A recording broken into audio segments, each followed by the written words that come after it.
kò sẹ́ni kankan tó lè dẹ́rù bà wá nílẹ̀ Yorùbá mo sọ bẹ́ẹ̀ tásìkò bá tó wàláhì tàláhì súnmọ́ bíláhì làzíláhùwà àwa nílẹ̀ ṣèbí Joe Biden ló ti lọ nísìn mo sọ fún yín pé Amẹ́ríkà ò lè ṣe nothing.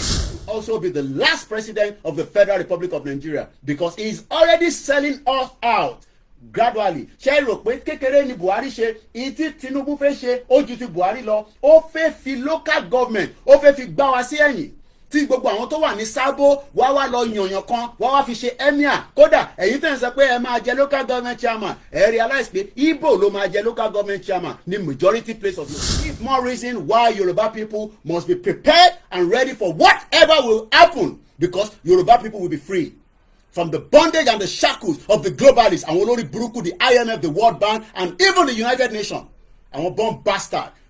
Ẹ fẹ́ jẹ́ káwa máa jìyà kẹ́yìn máa gbádùn kò ní dá fún gbogbo yín enough is enough.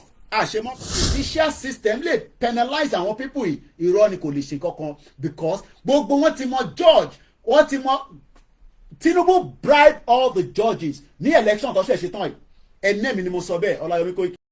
kí gbogbo ẹ̀yin olóòfẹ́ àpàrà sórí ìkànnì Yorùbá Space TV níbi tá a ti máa ń mọ àwọn ètò àti ìròyìn wá fún yín lónà kọ̀ọ̀dù kan gbogbo tó ń ṣẹlẹ̀ káàkiri Nàìjíríà pàápàá nílẹ̀ Yorùbá ti wá ẹ wo tó bá jẹ́ ìgbà àkọ́kọ́ tí yín rè lórí ìkànnì yìí ẹ bá wa subscribe ẹ sì má gbàgbé láti tẹ bọ́tìn kékeré tó dàbí àgbo yẹn tí yóò máa ta yín lóko nínú ìgbà tá a bá ti mú fídíò tuntun wá síta ẹ wo èyí tá a tún fún wa fún yín lónìí àrà ọ̀tọ̀ ni ó yá ẹ wá lọ bó ṣe ń lọ ẹnì tó níbẹ̀.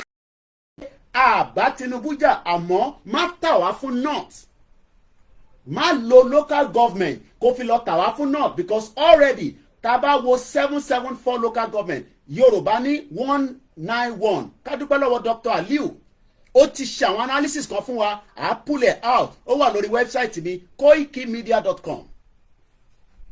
mo kí bàbá wa Dára Paul Brooklyn mo kí ní gbogbo ilẹ̀ Yorùbá mo kí mùsùlùmí má rò pé mo ń ṣe mùsùlùmí ilé mùsùlùmí ló bí mi sí ẹ̀sìn kan ni mo ń torí ẹ̀jà mo kí gbogbo àwọn àfáà ńláńlá àtàwọn tó ti lọ àtàwọn tó sì ń bẹ mo kí chief mami ilẹ̀ Yorùbá ẹ kúṣẹ́ takuntakun wọn ní fìdọ̀tí wọn ní fi yín lára mo kí gbogbo àwọn bàbá ńláńláńlá àwọn ṣéwù àwọn ẹni Ọlọ́run tí Ọlọ́run fi tara wọn tó fi ń gbàdúrà ti mùsùlùmí àti ti gbogbo aráyé torí pé bí kìrìsìtẹ́nì bá ní problem tó bá lọ sọ́dọ̀ mùsùlùmí ó jẹ́ kó ṣe àdúrà fún ẹ kádùrà yẹn gbà àmọ́ gbogbo ẹ ti dáwọ́rú ìyẹn náà ṣe trust ara wa mọ́. mo kí kìrìsìtẹ́nì mo wá kí àwọn oníṣẹ̀ṣe wọ́n wá gbé Ọ̀ṣun Òṣogbo wọ́n gbé lọ́mọ Ìgbò lọ́wọ́ ṣé torí pé Adeleke mari Ìgbò ló ṣe bẹ́ẹ̀ ni àbí báwo à ń bọ̀ níbẹ̀. mo kí bàbá wa Rahim Abbas ẹgbẹ́ wọn lè share button Tony Aegis mo kí ẹ mo lọ bẹ́ẹ̀ mo kí ìyá mi pé ó lọ Benin Republic ó dé láyọ̀ àtàláfíà ó tún wá bá wa tinú lé níbí kò easy tó bá jẹ́ pé easy ni ìwọ náà ra ticket kó lọ sí Benin àwọn atajọ́ ń ṣe Yorùbá Nation má jókòó sórí social media kó máa sọ pé mo kẹ́yìn tẹ̀ wá Nàìjíríà ìṣẹ̀lẹ̀ ń ṣe in this very difficult time kákọ̀ kí káyìn yìí àmọ́ àwọn tó fẹ́ jáde fún protest they have every right to come out for protest but end bad governance òun kọ́ ni problem mo kí ọmọ Luka I saw the 8-minute message you put out again yesterday a ti pariwo a ti sọ fúnra wa pé kò sẹ́ni tó ń bá Tinubu jà problem tó wà nílẹ̀ is far beyond Tinubu nísìn ó ti ń succumb sáwọn north wọ́n fẹ́ lo local government wọ́n fẹ́ fi gbá wa wọlé wọ́n fẹ́ fi local government so that àwọn ẹ̀yà tó kù eléyìí ṣe pà ń bá Haúsá jà àbá Ìgbò jà àmọ́ wọ́n ò gbọ́dọ̀ wá dominate local government wa nílẹ̀ Yorùbá bí bá ń support Biafra kò mí pé kí ọmọ Biafra wá dominate wa ní local government wa ní ilẹ̀ Yorùbá kọ́ lọ dominate ara wọn ní south east bẹ́ẹ̀ kọ́ máa àláwà wa náà àmọ́ ṣé àwọn northerners máa gbà bí wọ́n ṣe fẹ́ to ọ̀rọ̀ local government yìí ṣé wọ́n máa allow kí Yorùbá dominate wọn níbẹ̀ àní kò sí Yorùbá níbẹ̀ àní ọ̀nà tí Tinubu ti fẹ́ gbà yìí ó tún ju ti Buhari lọ lórí ọ̀rọ̀ rúgá. mo wá kí gbogbo àwọn tí a jọ wà lórí ìkànnì ẹ jẹ́ kí n kó gbogbo wa papọ̀ bẹ́ẹ̀ kó lè tètè máa tẹ̀síwájú mo kí ẹ brother mi ní Miami easy mo lọ bẹ́ẹ̀ mo kí triple DRS mo kí gbogbo ẹ̀yin tí ẹ̀ ń wọlé ní méjì mẹ́ta Ọlákúnlé máa ṣiṣẹ́ lọ ní background bí ṣe bẹ́ẹ̀ yẹn gbogbo tó bá ń lọ tó bá fi ìpò jẹ́ kí n mọ̀ máa jẹ́ kí n mọ̀. Mo kí ogun ẹ̀tẹ́ ń bẹ ní Benin. A ti ṣèpàdé lánàá èmi àtàwọn Koiki media team. Mo ní láti fún yín ní brief yẹn, but they will be ready to cover the protest. That's all I can say. Yoruba nation kọ́ ló ń jáde fún protest. Àwọn Nigerians náà náà wọ́n fẹ́ jáde. The Nigerians say they are coming out for a massive protest, and whatever the consequence they face, let them face it. Táwa bá máa jáde, àwa mọ consequence. But under the right ní gbogbo àjọ wà. But ending one Nigeria is, bad governance is not the issue. Ending Nigeria is the ringtone tó yẹ kó jáde. Hashtag end Nigeria. Tẹ́ bá ní end bad governance, ẹ fẹ́ lọ gbé Peter Obi wọlé, ẹ ní ṣoríire. Ẹ má bínú ẹ̀yin ìyá mi tẹ́lẹ̀ kí n máa ṣépè. Anybody tó bá ní kó end the bad governance so that Peter Obi can come, we will not allow that. If not, the whole country should dissolve itself. Peter Obi ò ní jẹ́ president Nigeria because it's part of them. Tinubu should also be the last president of the Federal Republic of Nigeria because he is already selling us out gradually. Ṣé rò pé kékeré ni Buhari ṣe, ìtí Tinubu fẹ́ ṣe ó ju ti Buhari lọ? Ó fẹ́ fi local government, ó fẹ́ fi gbá wa sí ẹ̀yìn. Tí gbogbo àwọn tó wà ní Sábó wá lọ yànyàn kan wá fi ṣe emir. Kódà ẹ̀yin tẹ̀ ń sọ pé ẹ máa jẹ local government chairman, ẹ realize pé Igbo ló máa jẹ local government chairman ní majority place of Yoruba land. Ẹ realize pé àwọn Fúlàní àtàwùsá they will control the narrative. Mo kí gbogbo alẹ́ nǹkan sí ẹ gbọ́ lé share button. Mo kí ẹ̀yin tẹ́ ń wọlé lórí Instagram. Tó o bá mọ ẹni tó ń pè ní Koiki media òun ló dúró yìí agbẹnusọ kan tí Ìgbòho ní tó dúró dáadáa tó dúró tán fún Ìgbòho àti ọmọ Yorùbá àti bàbá Akíntóyè. Èmi ló ń pè bẹ́ẹ̀. Má ní kí n wálé àwọn èèyàn tẹ̀ ní má wálé Koiki. Ìwọ ẹ̀gbọ́n kan pè mí láti ìlú kan lánàá. Ó ní tí àsìkò bá tó ó ní òun lọ́lé. Ó sọ àwọn ọ̀rọ̀ tó pọ̀ kò ń ṣe fún social media. Mo wá ní èmi náà ń bọ̀ lé wọ́n ní Koiki àní mo ní kó má wálé fi sílẹ̀ fáwọn ẹ̀gbọ́n ẹ̀. Ìwọ ti pariwo dáadáa ò lè jà àmọ́ ní àbúrò tó gbóhùn síta ohun tí wọ́n ti gbé síta yẹn ó ti tó tí wọ́n bá lọ wàá rí ẹ mú in terms of pé ojú gbogbo ẹ̀ bò kò sẹ́ni tó mátẹ́gùn. Wọ́n ní kí n fi sílẹ̀ káwọn lọ kò sẹ́ni kankan tó lè dẹ́rù bà wá nílẹ̀ Yorùbá. Mo sọ bẹ́ẹ̀ tásìkò bá tó wàláhì tálà ìsúnmọ́ bíi láìláṣílá hùwà awálá nílẹ̀ tèmi Joe Biden ló ti lọ nísìn. Mo sọ fún yín pé Amẹ́ríkà ò lè ṣe nothing. Mo sọ fún yín Joe Biden ni Ọlọ́run kó sẹ́mi ẹ̀ pé máa lọ ẹ ti lọ gbẹ́ lómi wá. America cannot stop what is about to play out in Nigeria. Àdẹ̀ní jẹ́ kó lo Nigeria as a battleground for Africa and the Europe and the West. Nítorí pé tó bá ń bára wọn jà kó jà láàrin ìlú wọn kó jà láàrin UK àti Russia kó jà láàrin America. We do not want the battleground in Africa. Èyí tẹ́ jà tẹ́ lo àwọn bàbá ńlá wa fi lọ jà World War I, World War II. We will not allow a World War III in Africa, not in Yoruba land. Gbogbo tó bá gbà la máa ṣe, ètùtù ni a máa ṣe, àdúrà ni a máa ṣe. Nobody around the world will use Africa again for their own piniki or whatever they think they will do. Ẹ ti lo Africa too long. Ẹ ti sọ wá di tí kò jẹ́ ká dìlé ni, and we will stop that. Ìran Yorùbá dẹ̀ ló lè stop ẹ̀ ló lè challenge wọn. Bí ṣe ń bá wọn sọ̀rọ̀ wọ́n ń gbọ́. Wọ́n mọ ibi tí mò ń sọ̀rọ̀ lọ. Spiritual fight là ń jà.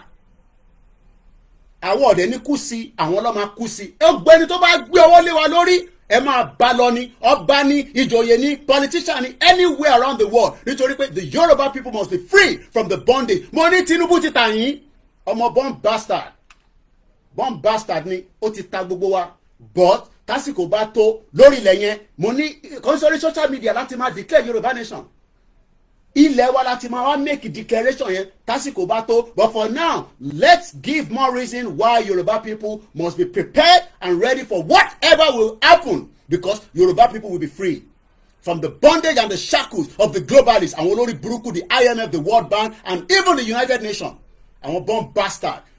Ẹ fẹ́ jẹ́ káwa máa jìyà kẹ́yìn máa gbádùn kò ní da fún gbogbo yín. Enough is enough. Àṣemọ́ pẹ̀lú yín.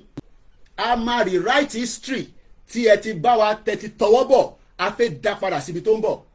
Ẹ jẹ́ ká kọ́kọ́ lọ sọ́dọ̀ iṣẹ́ tí bàbá Akíntóyè gbélé wa lọ́wọ́ àti wà ní week 9 tó o bá ẹ̀ ti gbọ́ tẹ́lẹ̀ lọ gbọ́ ìta tí ń ṣe bọ̀ tẹ́lẹ̀ week 9 la wà nísìnyí ẹ̀yin yá dáadáa ẹ jókòó kẹ́ gbómi sẹ́gbẹ̀ẹ́ ẹ kò ní sápá yín lórí èmi náà ti jẹ meat pie tíyàwó mi ṣe lánàá ó dùn ṣìn ìjọ́ ló ti ṣe meat pie nínú ilé ẹ meat pie ìyàwó mi ṣe mo fi mu tea láàárọ̀ ẹ̀ mo dẹ̀ ti mu cornflakes ó ti pẹ́ tí mo ti mu cornflakes milk wá ń dá mi lọ́rùn kí wá ni mo fẹ́ máa ṣẹ́ẹ̀tì ara mi fún torí pé mílíkì á máa ṣiṣẹ́ lára gbogbo àwọn màálù òfò tẹ́ ń jẹ àwọn màálù tó ní kankan tó máa ṣe fún yín àwọn màálù tí wọ́n ń sà sí tí gbogbo wa jọ ń jẹ ní nàìjíríà yẹn ẹ túbọ̀ máa jẹ continue to eat it so eléyìí òun ni manifesto tiwa tí bàbá Akíntóyè gbélé wa lọ́wọ́ tó ní kí gbogbo àwa mídíà iṣẹ́ tó gbélé wa lọ́wọ́ lélẹ́yìí iṣẹ́ tí bàbá Akíntóyè gbélé gbogbo mídíà lọ́wọ́ lélẹ́yìí pé ká máa lọ fi educate wa eléyìí tá a ti ń ṣe yìí gbogbo wa ti learn so much torí pé at 89 bàbá yẹn ṣì ń kọ oríṣiríṣi jáde so we gonna start again this morning mo lè máa ṣe recording ẹ̀ quickly ẹ jẹ́ ti window yẹn rà pé ṣàtẹ́gùn yẹn ó rà pé ó máa fẹ́ ó rà pé orúfẹ́ máa mú díẹ̀ so a máa ṣe recording ẹ̀ as we do and I'm gonna read that and then aṣọ analysis yẹn díẹ̀ àwa wọnú kí ni ìjọba Tinubu ń tò lórí ọ̀rọ̀ local government mo kí bá ìyá mi lẹ́ẹ̀kan sí beauty àmọ̀ pé mo kí gbogbo ẹbẹ̀ ṣe ń wọlé intel ṣe fẹ́mi ni pé mo ì tí ì ní kẹ́ fún mi lówó bá máa gbowó ìyá mi kan wá ní wọ́n náà yìí tẹ̀ wá Nàìjíríà pé ẹ̀ ń struggle láti send 10 naira owó tó ní ká dá yẹn wọ́n wá ní Koiki ò ṣe máa sọ fún wọn pé ẹni tó bá dá 120 ó ti cover the whole year so that instead of because if sending 10 naira might not be convenient in Nigeria that's what I'm being told so even though pé wọ́n ní 10 naira ní ká máa san 50 naira mi dà ìyẹn mo ṣe ní kọ́ bá ń kọ́ àwọn owó kéékèèké wá láti ilé so that a lè máa easy tá a bá ń sọ̀rọ̀ bó ní 50 naira wà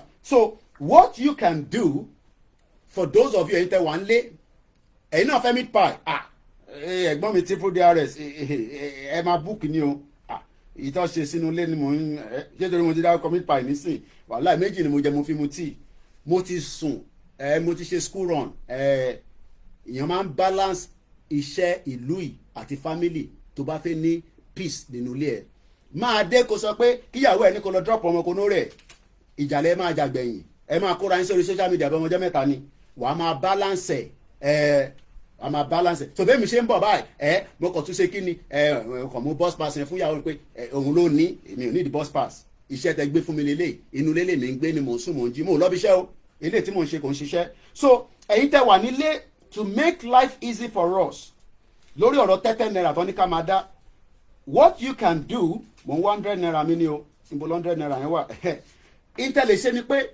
ẹ kò san 150 ó cover the whole year ẹni tó bá wá ní sí ẹ lè san jù bẹ́ẹ̀ lọ but 10 naira lọ ní ká san the same thing with the diaspora but ẹ̀yin diaspora wọ́n ní ká lọ sí orí ysdm.org ẹ má wọrí gbogbo awuyewuye tó ń lọ nínú ysdm the focus remain where we are going ẹ lọ máa dáwó yẹn owó yẹn wà important kò ń ṣe pé wọ́n fẹ́ kọ fún Koiki ó wà important ó wà valuable fún ìrìn àjò yìí kò kódà Donald Trump mo ti kódà látàárọ̀ òní mò ń gbọ́ àwọn tí wọ́n kú èèyàn kan tó kú nígbà tí ìṣẹ̀lẹ̀ tó ṣẹlẹ̀ sí tọ́fẹ́ pa yẹn tọ́fẹ́ assassinated wọ́n ti raise $6 million fún family yẹn wọ́n dẹ̀ máa share pẹ̀lú àwọn tí ó jẹ́ méjì kan tó wà affected firefighter ni bàbá tó kú yẹn kódà àwọn ọkùnrin kan wà ọkùnrin ni wọ́n nígbà tí ìbọn yẹn ń bọ̀ òun ló fara gbàbọn yẹn òun àti ìyàwó ẹ̀ àtàwọn ọmọ méjì ló wà ní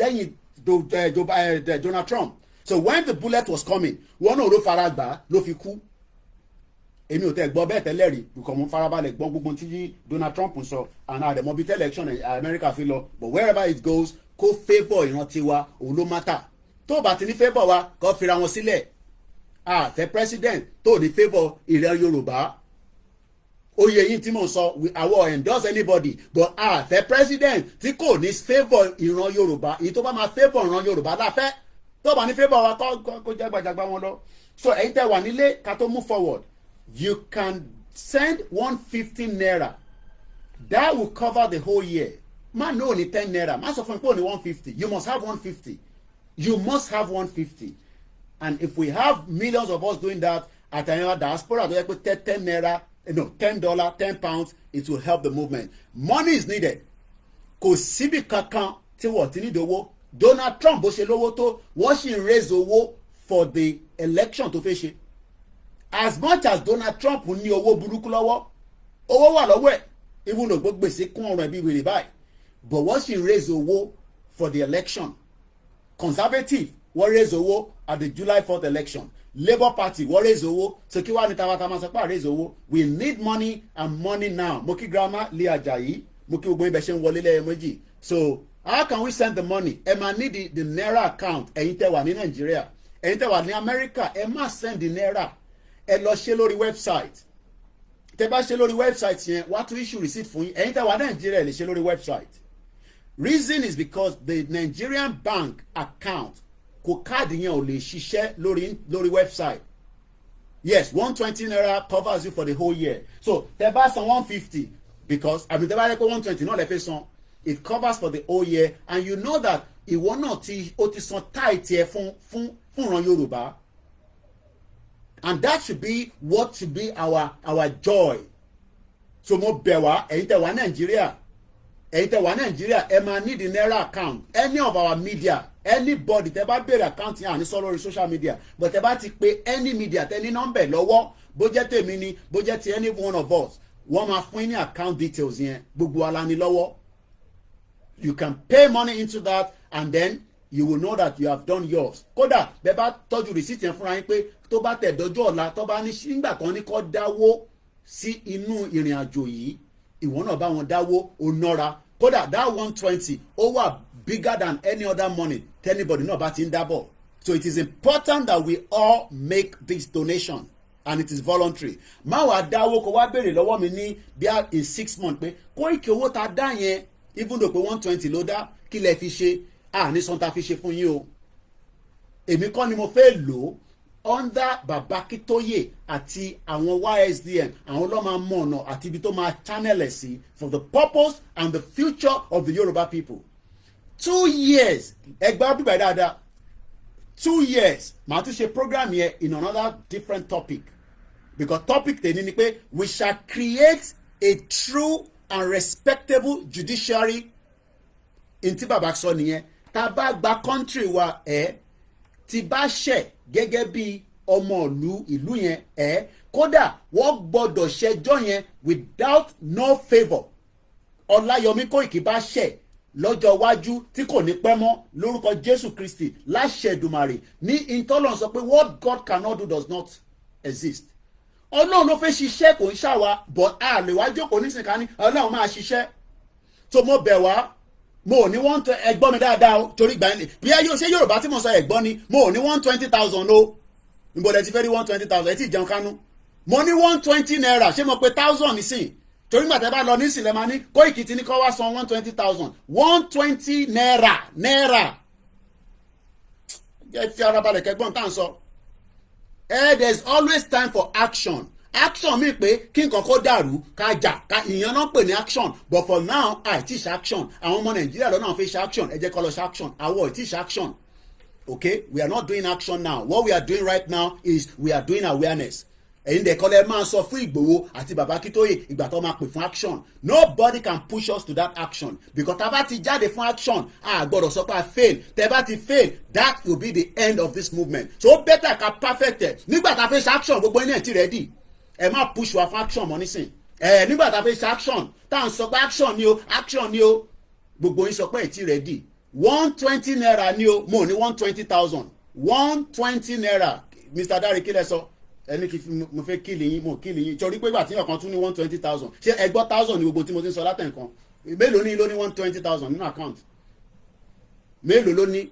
Èmi gan tí mo jẹ́ Koiki Media gan, kò ń ṣe pé tẹnu. 0 l'account yẹn wà, bó ṣe ń wọbẹ̀ ló ń jáde. 0 l'account mi wà ní Nàìjíríà. Kò pé gbogbo tó wà mẹ́ kò pé 1,000. So kí ọ̀kan náà ní 120. Àwọn kan ní o, wọ́n ní 120 million. Tìbí senator yìí kan àbí House of Rep lọ́nà ra 75 million SUV fọ́mù ẹ̀ tó ṣe tán ní secondary school. Ó kọ̀ tẹ̀ ń ṣe nígbà tẹ́ pé wọ́n care, I don't care attitude. Ẹ̀yin ọmọ Nàìjíríà in tó bá wù yín ni kẹ́ ṣe fún wọn. Ẹ lẹ̀ wọ́n lóko, ẹ ṣe gbogbo ẹ̀, ìyẹn ọ̀kan mi. But àwa máa cover, but mo dẹ̀ ti bá àwọn ọmọ mi sọ̀rọ̀, mo ní láti fún yín ní gbogbo details. 1 hour to 2 hours la fi ṣe meeting yẹn lánàá. So 10 by 12 is 120. Ẹni tó bá wà lábroad náà ẹ lè sanwó yẹn one off. Ara àwọn tó ń fún wa £100. So tẹ bá san tí yín náà ní one off. Ọkàn yẹn á kúrò níbẹ̀. tó èèyàn lè gbàgbé problem bẹ́ẹ̀ wà nílùú ìbò bíìlì wa ó wà níbí báyìí kò ṣe máa fi wọ̀nyí ni house bill owó bill kìíní kan bill báwa náà ṣe ń san nìyẹn kọ́lọ́n kó ṣàánú and àdèlè wà labroad ká nítorí pà ń ṣe Yorùbá nation náà kọ́lọ́n kó wà pẹ̀lú gbogbo wa. Mo kí ẹ Saheed Ire, mo kí gbogbo ọmọ Yorùbá nílé, ẹ jẹ́ ká wá sínú program gangan. So this is action time. Action time is always good, but kí ló ń pè ní action? Anarchy, riot, protest, ẹgbẹ́bọn jáde, tàbá níbọn nìyẹn, àwọn ọ̀dẹ̀ níbọn, àwọn ò níbọn o, but a ní Ọlọ́run tó máa dúró tì wá tásìkò yẹn bá tó. So for now we are told to educate and give the reasons that you're bá Tinubu jà bọ̀ kó má tà wá. 112 people are watching. Ṣẹ́rí thumbs up yẹn ó dáhùn pé àwọn èèyàn ń gẹ̀tẹ̀. Tẹ́ bá ti lọ sórí YouTube ibì kan wà nísàlẹ̀ ẹ máa kúrò ní comment section ẹ wá lọ bá wa thumbs up. It will send a message to the internet that this program needs to be recommended. So mo kí gbogbo alẹ́ nǹkan sí ìyá mi Bukola Ahmed, mo kí ní gbogbo United Kingdom, gbogbo America ẹ ti jí ẹ̀yin ṣe ń lọ wíìkì láwọn ọmọ wa máa wà ní holiday, àwọn kan ti wà ní last week. Àwọn tó lówó àwọn ọ̀rẹ́ mi kan ti dé òun àtìyàwó àtàwọn ọmọ ẹ̀ láti Nàìjíríà ní holiday ló wá ṣe. Not everybody can afford it. Mo rí Israel ọmọ tí ó ń bá Davido ṣiṣẹ́ ó náà ti fóun ní 10 years visa, inú ẹ̀ ń dùn gan, which is very good. Èmi náà gbàdúrà pé káwọn family mi náà nírú bẹ̀. But do you understand that not everybody will have that such opportunity? Ọlá Davido lòun jẹ́ tí kò bá sí Davido ń bẹ̀ ṣó lè gba 10 years visa? Maybe yes, maybe no. We need to understand that we are dealing with a globalist that doesn't want the indigenous people to progress in Nigeria. It's as simple as that. Globalist in it. There is an agenda to keep everybody below par. Tinubu is an old man. We pray for good health. What happened after President Tinubu? Look, the Igbos will the Igbos will never be given the opportunity. But we won't cause anything. But if you want to àwọn tó ní Koiki ẹ má ẹ̀kọ́ wá da Lagos rú. Yes, we don't want them to come and destroy Lagos. Gbogbo protest tó bá fẹ́ ṣe ó gbọ́dọ̀ lọ ní gbogbo 36 states of the Federal Republic of Nigeria. Tó bá ń ṣe protest ní Lagos tó ṣe ní South East tó dẹ̀ ṣe ní North á jẹ́ pé there is an agenda for it. But ẹ jẹ́ ká wo ibi tí protest yẹn fẹ́ já sí. Ẹ má tí jáde too much against pé is an Igbo agenda, is a Peter Obi agenda. Everybody is hungry. Ọmọ Yorùbá dey hungry. Wọ́n ní ebi ń pa wá. Gbogbo wa la gbọ́ ẹ̀dẹ̀gbọ́ táwọn ìyá yẹn sọ ṣé àwọn ọmọ Ìgbò náà ló lè fáwọn ìyá yẹn lówó tọ́ni we go protest, we go open our yansh, we go open kìíní kan. Gbogbo wa la gbọ́ táwọn ìyá wa kan jáde tọ́nà we go open our breast. Ẹ jẹ́ ká play yẹn ká tó máa tẹ̀síwájú. It's too much. This awareness is too much for this country. Please, if government work, if they cannot protest, we Yalaja, we go open our yansh, we go open our breast. Ẹ má open breast, ẹ má open yansh. But this sufferness is too much. So there is nothing like an agenda. But kò sí kankan náà tí kò lè ní agenda lábẹ́. Agenda tiwa nísìnyí pé a fẹ́ gba Yorùbá nation. Ìjọ táwọn bá ti ń jáde tẹ tuntun ń gbọ́ ká lọ ṣe restructure. Ṣé regional ẹ máa da ẹ̀yìn èèyàn mi ọmọ kẹsà fún platform yìí kẹ mọ̀ pé platform yìí ti compromise.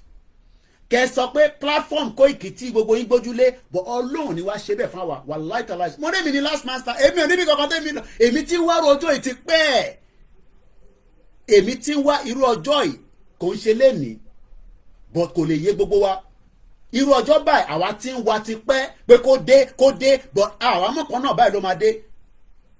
Dàpọ̀ Williams ajá tó ń ṣe kékeré but bá ṣe ń jà là ń parí ẹ̀ ẹ̀gbọ́n tó like mi ó nífẹ̀ẹ́ mi tó ó fẹ́ brand mi dé lẹ́ni wọ́n fẹ́ fún mi ní access sí APC nínú Àbújá lásọ̀rọ̀ mo sọ fún wọn pé no a ní Nàìjíríà ò ṣiṣẹ́ àtẹ̀wọ̀n pé kò ṣiṣẹ́ táwọn sọ yẹn kò ń ṣe pé kò ṣiṣẹ́ àṣé problem ẹ̀ gangan ni pé kí Yorùbá kó pull out ká dá dúró òun fúnra rẹ̀ nísìn is a dead man. He died during the COVID. Kódà ikú ẹ̀ ò ṣe máa sọ lórí social media ikú tó ń dùnyàn ni àwọn tó bá mọ Uncle Dapò Williams ní UK ikú tó ń dùnyàn tíyàn gbọ́dọ̀ máa sọ lórí social media ni but bọ́lọ̀ ń ṣe kọ́ sílẹ̀ nìyẹn lẹ́yìn ikú ẹ̀gàn sef ìjà rẹpẹtẹ tún ṣẹlẹ̀ ní UK ẹ̀ náà ká tún lọ síbẹ̀ yẹn but he was a good man èèyàn tó náwó ni but at the end of the day náà àwọn tó bá ti súnmọ́ politician who knows Prophet Tibetan sọ̀rọ̀ nípa wọn màá fi yẹn sílẹ̀. Let's come back to the program. Koiki Media ló ń pe bíbà má wàá disrespect àwọn èèyàn tí mò ń bá sọ̀rọ̀ ní bíbà tó o bá fẹ́ gbọ́n tí mò ń sọ the world is a bigger place. Just go out and go and listen to something else. Má wá sí bíbà. Look, I have so many screen pọ̀ nínú ilé mi tí mo fi monitor program mi. I am live on all the platforms, fully live. 1, 2, 3, 4, 5, 6, 7, 8, then plus some other ones I don't want to tell you. 8 device ló wà níwájú mi. I will pick your comment wherever you're typing that comment. Don't come here and say shut up kìnìkan màá bú bà bẹ́ẹ̀ màá bú yẹ màá wá block ẹ. Mo kí àtúbí mi lọ́mọ. So let's go into the program. Mo kí gbogbo ẹni tẹ́ wà ní United Arab Emirates. My brother, can I pay any amount ẹ bá fẹ́ pay, but the most important thing is wọ́n náà wọ́n kan struggle láti send 10 naira ìyẹn lọ́sẹ̀ ní bí akẹ́kọ̀ọ́ sàn in block. Because if you cannot send 10 naira from your bank account in Nigeria, then you should just do it in one block. So ẹ kọ́ san 120 yẹn and o to cover for the whole year. Tẹ́ bá wá ní sí fine, but the instruction is 10-10. Ẹ̀yin tẹ́ wà ní Ghana, Koiki báwo la ṣe máa san tiwa ẹ̀sán sí náírà. Àwọn tó wà ní diaspora tó jẹ́ pé ẹ lè lo card tí kò ní problem ẹ lọ sórí ysdm.org kẹ́ lọ sí donation subscription and then register so that you can get receipt. Ẹ̀yin tẹ́ wà ní Saudi Arabia 10, but most of us know how to send money to Nigeria. Mo kí bàbá mi Kúnlé Shita. Kò sẹ́ni tó máa know wọn mọ bó ṣe ń send owó sí Nigeria. You must be able to know that. Peter George mo kí àwọn Biafra, mo kí Clement. I have Biafra that are paying salary to me as well. Wọ́n fún mi lówó, mo dúpẹ́ lọ́wọ́ wọn. So mo kí gbogbo alẹ́ nǹkan sí ìwọ tó wá jókòó sábẹ́ ètò àdúrà tí ẹni pé ká ṣọ́tọ̀ Yorùbá nation ní bọ́sí àbúyín àbáyínjà bọ̀ ẹ jẹ́ ká jọkọ̀ gbọ́ àgbọ́yé ṣé Nàìjíríà ṣì máa ṣiṣẹ́ ṣó máa ṣiṣẹ́ nígbà tí Tinubu wà níbẹ̀. We pray kódà èmi fẹ́ kí Tinubu kó bá wa invest sí gbogbo Southwest just as Buhari did during his tenure, just as Jonathan did. Kó roko díẹ̀ sọ́dọ̀ tiwa kó tó di pé Nàìjíríà máa pín. But I say to Tinubu and I'm saying it again, ẹni tẹ́ bá mọ̀ ẹni Koiki sọ fún pé kó àwọn weapons wa tó wà ní north tí gbogbo wọ́n rà kalẹ̀ tí Buhari rà lọ́wọ́ Turkey tó rà lọ́wọ́ America tó wà káàkiri tó kó sí north, let him bring it back. Let him bring it back. Ghana currency is CD, it doesn't matter àti CD àti whatever ìtò important ni pé ẹ̀sán 10 naira yín àti 10 CD àti 10 euro àti whatever, just pay it. Intermediate nìyẹn. Ẹni tó bá ń gbọ́ program wàtàdé ń sọ lójoojúmọ́ tẹ́ẹ̀dẹ̀ sán á jẹ́ pé something is not right. Ẹni tó bá need the naira account and if it's on the comment section ẹ máa reach out sí any of the media, must be Ọmọlúkà, myself, anyone including Yeyedara, Lady B, Lady K, Yoruba World Media, every one of us have it. Ẹni tó bá wá fún yín bóyá kò ní lọ́wọ́, but we expect every Yoruba sons and daughters tó ń ṣe media ó gbọ́dọ̀ ní àkáǹtì lọ́wọ́. But láwọn tá a lè dárúkọ mọ́ owó brother mi kan ní ọ̀sán ìkí tó bẹ̀rẹ̀ program, very fantastic analysis. Yoruba people wake up. Tinubu ti tà wá. So what we are going to start from is we shall create a true and respectable judiciary. Right now the judiciary system in Nigeria is a failure and we all know that. How many cases ló wà ní court that has gone for the last how many years and it is not yet resolved? So what are we going to do now? We're going to read this and then I will then start doing a bit of analysis. Then I will also in the local government here. We are still good with time. We've just done 44 minutes. If you're new to the platform, like I said, just share the program and invite others as well. There will be action on the later and good news, path to prosperity in our Orílẹ̀-èdè Yoruba by Professor Adebanji Akintoye. Am I being set it because I think I had it open here. Am I being yep. No. Topic and economy page 42. Our journalists are man like a art paper, rather than just so page 42 lawa. We shall evolve an effective foreign policy. Mo kí gbogbo ọmọ Yorùbá ní gbogbo bí tí ẹ ti ń gbọ́ wa. We shall have truly Yoruba national military. Ìgbẹ̀ta bá débẹ̀ yẹn, I'll be so happy. Military I saw a video where a military officer was beaten in okay, we shall create a trustworthy and respectable judiciary. and those are the things about nǹkan tí bàbá Akíntóyè ní ká ṣẹ̀rí eléyìí nísìnyí is just one paper báyìí nísìnyí àmọ́ wá dissect ẹ̀ olúkálukú máa wá ṣe analysis ní tí bàbá Akíntóyè ní gbé lé wa lọ́wọ́ nìyẹn iṣẹ́ tó ní ká lọ máa ṣe nísìnyí nìyẹn iṣẹ́ tó bẹ́ gbogbo wa nísìn òun lèmi ṣe tèmi lọ́wọ́lọ́wọ́, and we hope that all our other medias would also start quickly because platform kan kò lè connect gbogbo ẹ̀. If all the platforms are doing the same thing, á tètè máa yá àwọn èèyàn olúkálukú á dẹ̀ lè máa analyse ẹ̀ one way or the other. ẹni tó bá béèrè account number kò ń ṣe lórí social media báyìí láti fi fún yín ẹ send message wa lẹ́yìn ní background. So tẹ́ bá ti ní nọ́mbà wa tẹ́ bá dẹ̀ ní nọ́mbà tèmi ẹ gbọ́dọ̀ ní nọ́mbà media kan. So eléyìí nísìn is just one but eléyìí nísìn for the whole week la máa fi treat ẹ̀. Inas tabaka gbogbo word yìí nísìn ó lè má tó 300. So why is it difficult for others to do it is what I don't know. Iṣẹ́ yìí kò ń ṣe iṣẹ́ èèyàn kan. So we hope that our media bàbá pé gbogbo ọbẹ̀ wa ni. So kò ń ṣe pé mo wá knock anybody. So let's hope they will all listen. Rather than all the bigotry and the fighting that is not necessary and is creating a lot of, setback for many people because they're like, kí ló ń ṣẹlẹ̀? Kò dẹ̀ sí nǹkan tó ṣẹlẹ̀. Kò sẹ́ni kankan tó lè pull Yoruba Nation down. Not even myself. So let's go further in 22/7/2024. Same time, là ń lò pẹ̀lú Nigeria. Aago méjì lólú lọ́dọ̀ tiwa. Sometimes we say 1400 hours. So we go straight into it. The good news, path to prosperity in our orílẹ̀-èdè Yoruba, by Professor Adebanji Akintoye. We shall create a trustworthy and respectable judiciary. In Nigeria, the judiciary is beset by three weaknesses. First, magistrates and judges commonly take bribes. Quite ordinary citizens can't buy judgment in the court. Many influential public persons are known to be able to get whatever judgment they want in the court because they have bought many judges across the country and are able to buy any judge at ease. The buying and selling of judgment has been with Nigeria court since the inception of court in the earliest years of British rule. With such a judicial tradition, no country can exist in assured peace and order or develop in a healthy manner. Secondly, the influence of the executive government of the Nigerian court is too much and too balanced. In Nigeria, the people in the executive arm of government usually operate with the presumption that they are the lords over the judiciary, the legislature, and all. The executive government intervention in court cases are common, and judiciary has never stood its ground. And furthermore, the executive government commonly refuses to carry out or simply ignores court judgment. Thirdly, some of the judges themselves have been found partaking in Nigeria's culture of official corruption.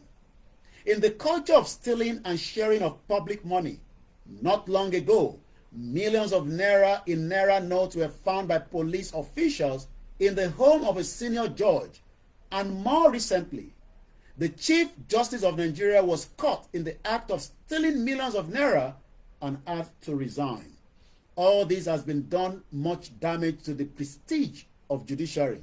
Our orílẹ̀-èdè Yoruba is ambitiously conceived by us people as a country of great order and peace with a judiciary that is implicitly respected by all, including by the executive government. Our country will enact special laws for these purposes, including laws by which the executive government can be compelled to respect the court. The good news, path to prosperity in our orílẹ̀-èdè Yoruba by Professor Adebanji Akintoye.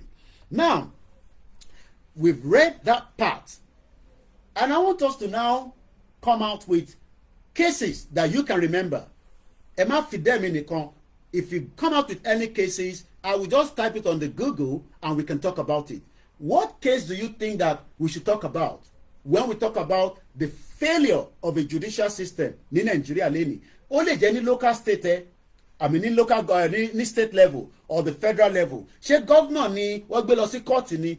kí làwọn cases tí ẹ ti rí láàrin ara yín between universities, between colleges, even between businesses. Ẹ jẹ́ ká sọ̀rọ̀ lé lórí, because then a lè ní better understanding that ṣé bá ṣe máa tẹ̀lé Nàìjíríà ní dọ̀gọ̀dọ̀gọ̀ bí dọ̀lúdọ̀lú, knowing fully well that we cannot achieve anything if a judicial system is working. But for us to break it down, kí ni wọ́n ń pè ní judicial for the start? Because àkọ́kọ́ gbọ́dọ̀ ní understanding. Tàbá àkọ́kọ́ lọ sọ pé kí ni meaning judicial, which we can then start getting a better meaning. Ẹlòmíì ò mọ̀ tán pé bẹ́ẹ̀. So tàbá sọ pé, or let's put it this way, judiciary. Mo kí gbogbo alẹ́ nǹkan sí, wherever you're joining us, please share the button and invite others to join us as well.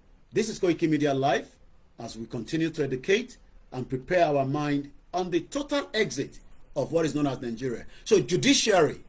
Judiciary, according to the business English, is the part of a country's government that is responsible. It's a very, very important place, because if your judicial is not working, many countries around the world will be very, very skeptical to work with you to set up businesses, because if they cannot guarantee between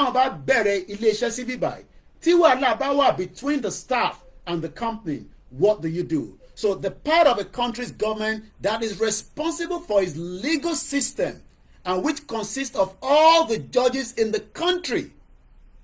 Judiciary is the arm of government, according to my brother there, Babawa Triple DRS Ayuba. Wani, judiciary is the arm of government that's supposed to interpret the law of the land. Shenotikpe Ruga was coming up. We thought that we had a very good learned senior advocate of Nigeria during the Buhari administration. That was a man that we love, we respected when he was the Lagos State Chief Judge or whatever that was giving him. I'm talking about Yemi Osinbajo. But nígbà tó dípò dé federal, ṣe ni Yemi Osinbajo kò tẹ̀ rántí pé òfin kan wà tí wọ́n gbọ́dọ̀ lò. Ẹ má bínú. Mo wà lórí program, kí ló ṣẹlẹ̀?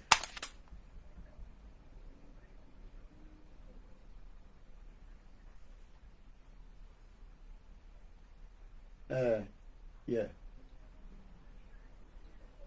Because more consciousness, more lórí program sí, so more lórí program sí, mo ti wà lórí life, gbogbo tó bá ń sọ máa feel through. All right. Ẹ má bínú. Family náà ni, so mo kí gbogbo alẹ́ nǹkan sí. Let's start the Twitter bar because that has been interrupted. A very good afternoon and welcome to the transmission. My name is Koiki. Gbogbo tẹ́ bá lè fún mi láti fi support the program tá à ń ṣe lọ́wọ́ kò ń ṣòwò, especially when it comes to the discussion right now on the judiciary. I want you to remind me of court cases and things that have happened and things that are still happening. Because if we do not have that kind of judicial system we have in Nigeria today, for how long then are we going to start building it? When they are meant to build it, they are using their paddy, the chief judge, and so many of them, especially when Buhari was there. We saw how Malami was messing around. He was the Attorney General of the Federation. Yeah, it was Attorney General of the Federation, which I believe is almost the same thing. I guess. Mufesari post the audio and sit again. Please, share the program and invite yours and others to come and listen and let us educate us again this afternoon on this broadcast. Yoruba Nation is a project, and that project will be delivered regardless of what your take or your belief systems are. Nigeria stopped working and it will never work. There's no amount of what you do that will revive the judicial system to be a very better one for me and you. Wow, ṣé wọn kí n láyé máa ti ń gbádùn Amẹ́ríkà kẹ àbọ̀ nǹkan ni mo rí only back on the ground láti America. Let's meet tonight at 7 p.m. Ó ti ṣe gbogbo ẹ̀ mọ́ra wọn. Ṣé wọn náà ti dé padà sí Nàìjíríà ó ní kẹ́ pàdé òun ní 7 o'clock lórí channels. Alawada. Now, let's first go into it. Wọ́n ní ká lọ sórí Abba Kyari decorated cup case. Ẹ ṣé gan ni bàbá wa Eniola. So let's go and look at, was Abba Kyari Abba Kyari, that Nigeria Inspector Corps, Abba Kyari case was compromised. We saw how Abba Alhaji Kyari was born 17 March 1975. He's a former Nigerian police officer who was also a deputy commissioner of police, currently on suspension. We saw how his case ended up to be something that a lot of questions continue to be asked surrounding Abba Kyari, because it's like, hey, there was some kind of favor. And let's just go, I'm just Googling this now, and let me give you 3 days ago, Abba Kyari lost his appeal to quash drug trafficking case. But presently right now, he's not in the detention. Ṣé nítorí pé kéèsì tiẹ̀ ó wà a little bit far better than ti Olóyè Igboho. Remember that the Olóyè Igboho's case as well, which we can use. So let's go and then find out, why is Olóyè Igboho's case? Let's go back to Igboho versus federal government of Nigeria, the court case. Igboho versus federal government court case, so that ká lè fi ṣe understanding of what we are dealing with here. Let's go back to the 20th of August 2022. The Court of Appeal in Ibadan on Tuesday nullified the 20 billion cost awarded against the federal government in a fundamental human rights suit that was filed by Dr. Chief Sunday Igboho, popularly known as Sunday Igboho, Edekaloka Premium Times of the time as at that time. The court described the cost awarded as outrageous. But why does it issue 20 billion naira from Igboho? Are we saying now that Igboho does not deserve that amount with the destruction of his property? We're not even talking about the 2 people that were killed, not even the animals. But it seems that, as always, you can never get justice with the current state of things in Nigeria. So if you're one of those, Moki Baba Rasak, Bankole, Zaki, Adeni, Moki Boboyi, Just Reason went further to say, what I cannot understand is how most of our friends decide to banish those on comment section saying things they do not agree with, doing exactly the same thing they accuse Nigerian government of. I'm not too sure what that is all about, but let's continue.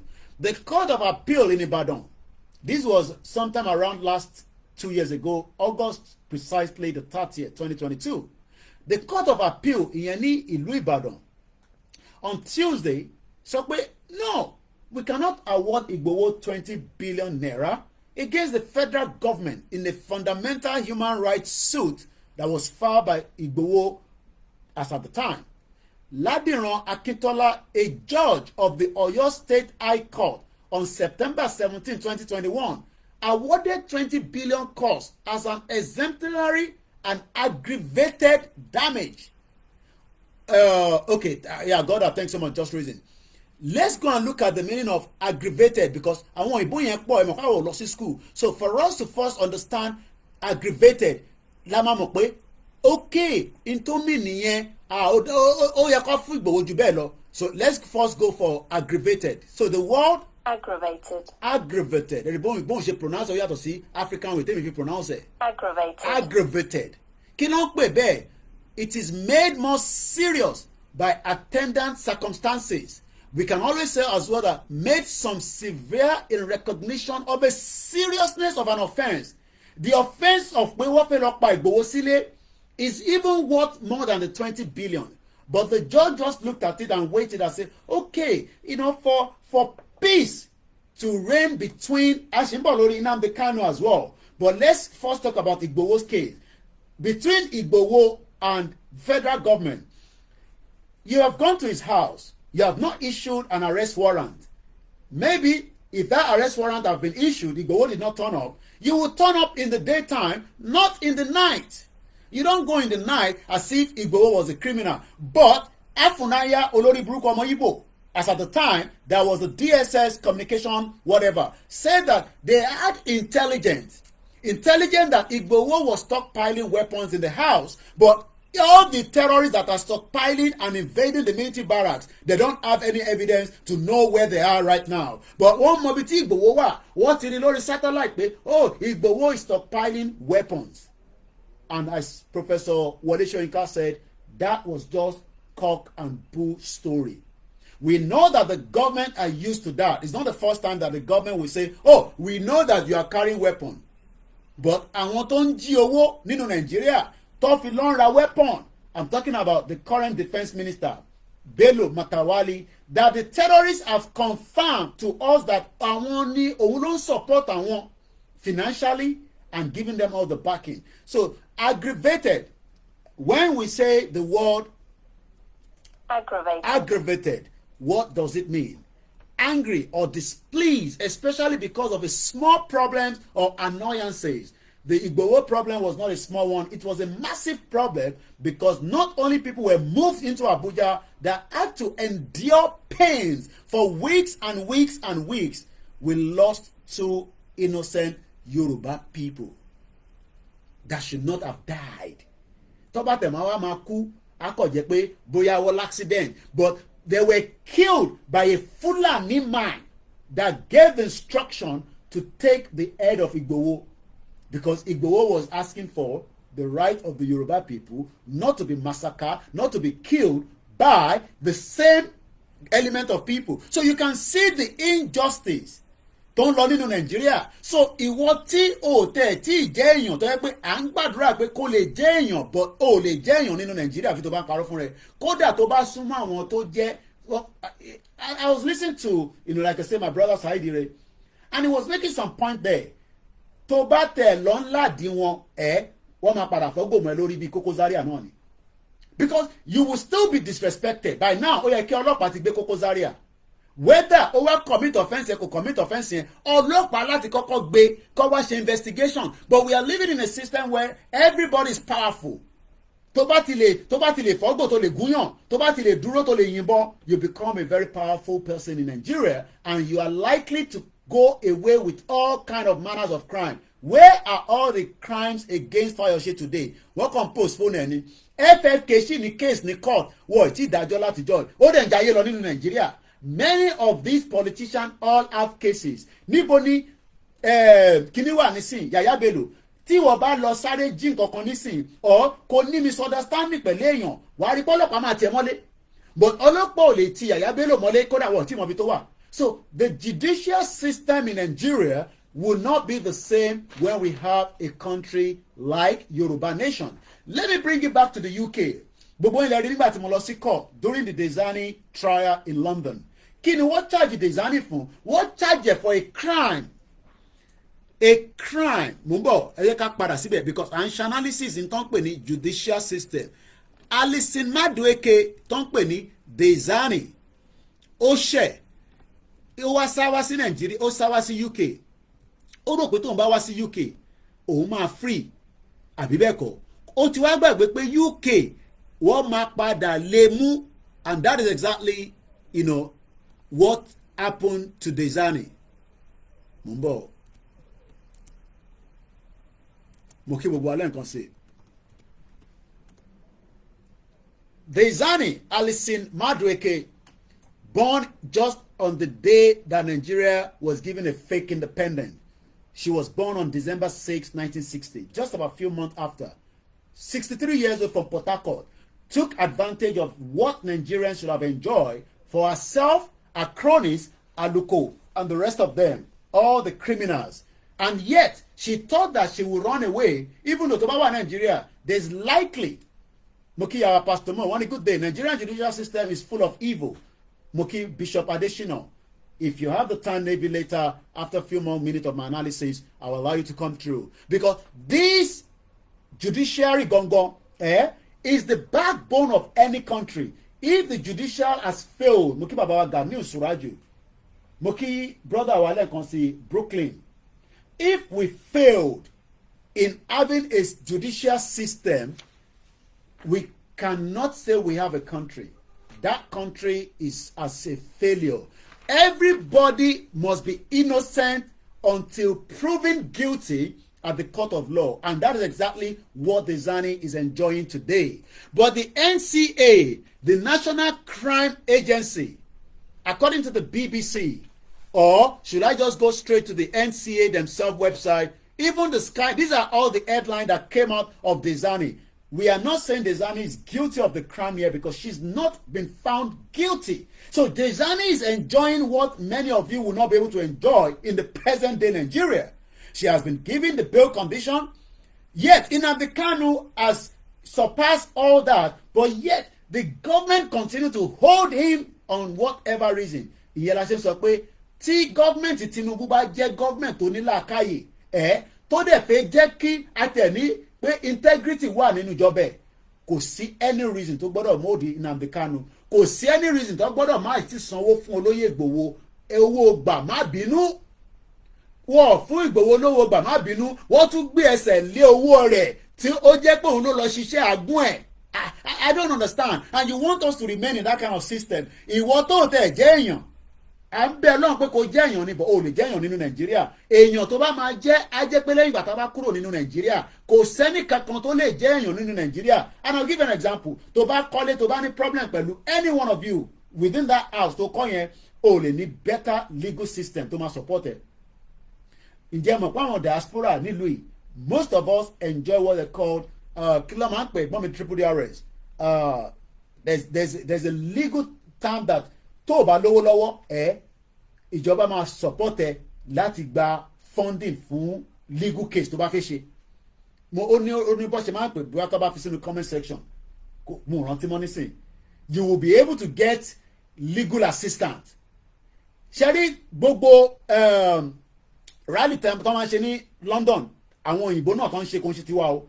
Bọ́lọ́pàá bá múyàn, àwọn èèyàn kan ti wà níbẹ̀ tó fẹ́ sáré wá fún ẹ ní advice tó máa ṣe, wọ́n máa ní má sọ̀rọ̀ káwọn fi jọ dé police station. Wọ́n lè máa bi ọlọ́pàá yẹn pé police station wo lẹ́ ń gbé lọ because àwọn ń tẹ̀lé lọ lẹ́yìn legal aid. Ẹ ṣe gan ni ìyá mi Pastor Mo kò ní bàjẹ́ fún yín grandma.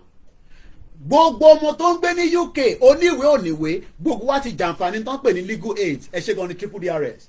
Ó jẹ́ kí Nàìjíríà náà fẹ́yìn náà ní legal aid because reason tí ẹ ṣe lè ṣe kéèsì ẹni tó gbalẹ̀ bàbá yín ó ní pé ẹ ní owó tẹ́fẹ́ fi ṣe kéèsì yẹn. So the whole structure of Nigeria tá à ń sọ yìí ó ju ọ̀rọ̀ Fúlàní pa wá nínú igbó lọ.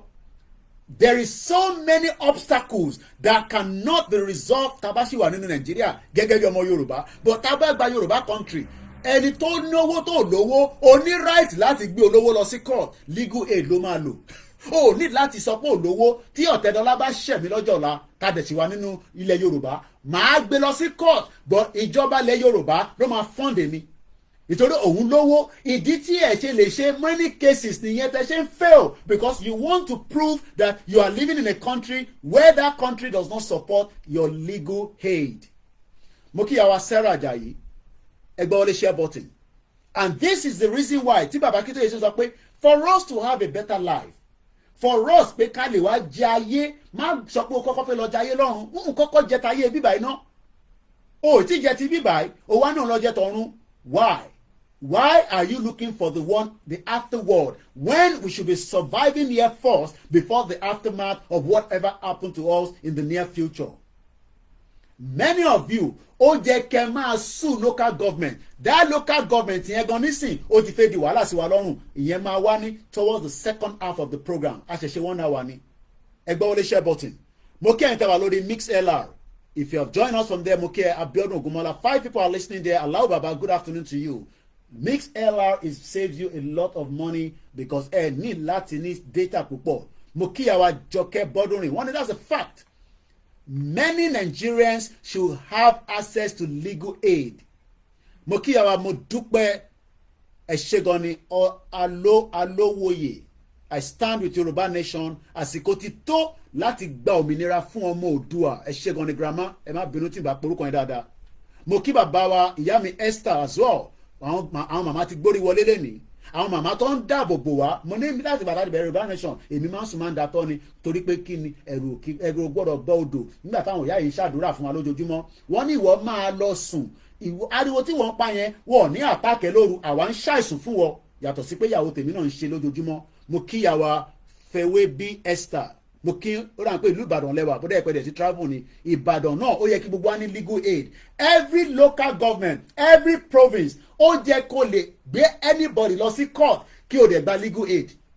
À ń sọ̀rọ̀ nípa ìran Yorùbá, mo kí àmì Sadiu Adéfúnkẹ́, àwọn orúkọ ńláńlá, àwọn orúkọ tó níyì lọ́wọ́, mo kí ya Elizabeth Adesanya, Alhaji Dahu, mo kí yín, mo kí gbogbo wa pé ọ̀nà àbáyọ tí a fi máa ní a better judicial system. Ẹ jẹ́ kí n tún sáré kàdí ẹ̀ níbí báyìí. A sì ń sọ̀rọ̀ Dezani. Èmi rí Dezani sójú, ó wò mí náà wò, kò lè ṣe nǹkan kan fún mi. Nígbà tá a jáde àwọn ọmọ ẹ̀fẹ́ máa sọ pé èyí tó kọ rìkọ́ọ̀dì tó àbí abẹ́mú pápá yóò ní bolẹ̀ rẹ̀ pẹ́ wà. Sí Nàìjíríà. You can see how the judicial system penalized and jailed that criminal because to the criminal ẹni tó bá ti jail criminal ni.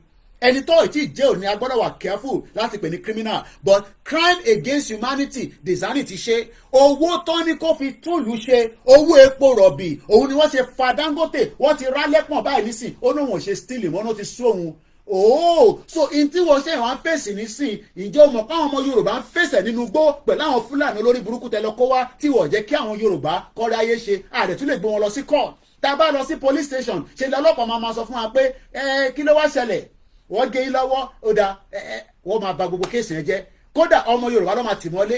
Kò ṣe pé àwọn ọmọ Yorùbá ò mọ̀ tán lè ṣe, ẹ̀rù sì ń bá àwọn ni pé táwọn bá ṣe ń tẹ́ kọ́ ṣe it will fall back on them. Àfi tí gbogbo ẹ̀ bá débì kan tó dé orí M1 àwọn kankan wà tẹ́ pé kò ní dọ́dọ̀ ọlọ́pàá mọ́. So we are talking about the judicial system. Èmi mo ní kọ́ bá máa fa account number síta lóòrèkóòrè every 1 hour every half an hour. So ẹlòmíì lè máa gbọ́n tí pé ẹ̀ kàn fún wa lówó èmi ni mo ń sọ tètè mi ni o. Mo kí ọmọ Bọ́lájí Abdullahi. The legal aid is one of the most important part of this UK àti European country. Ẹ jẹ́ ká kọ́kọ́ lọ sí ọ̀dọ̀ Dezani ká wá padà sọ́dọ̀ olóyè Ìgbòho. Àwọn kéèsì mẹ́ta ta fẹ́ lò àtàwọn bẹ́ẹ̀ lọ a máa lo Nnamdi Kanu.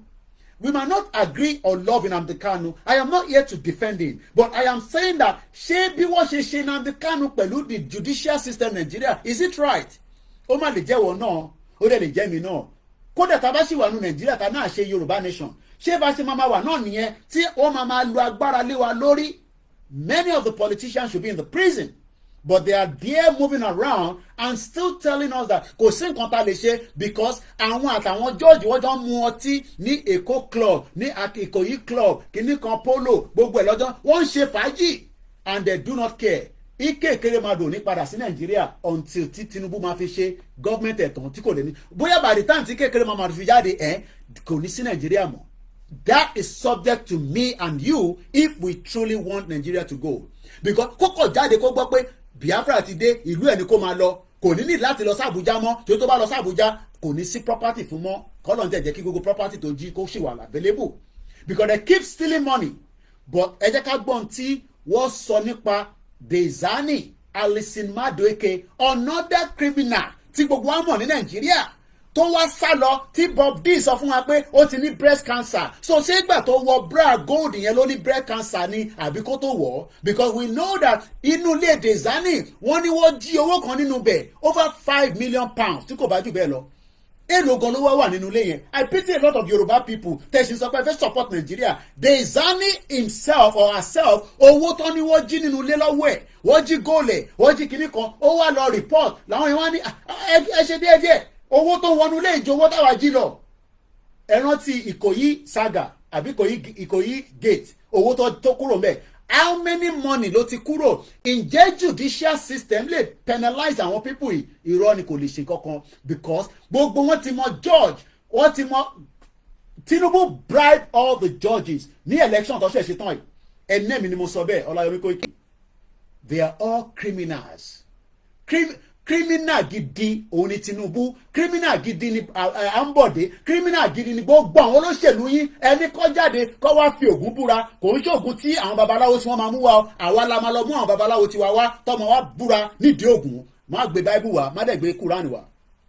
They are all criminals. But ẹ̀yin like our criminals yìí yet you cannot enjoy a proper legal system in that country. I pity a lot of you. Continue to say you want one Nigeria. You will not enjoy that one Nigeria, but ilẹ̀ Yorùbá máa fún ẹni that opportunity to challenge anybody, regardless of their status, regardless of who they are in Yoruba country, because that is the kind of system that I am enjoying presently in the UK.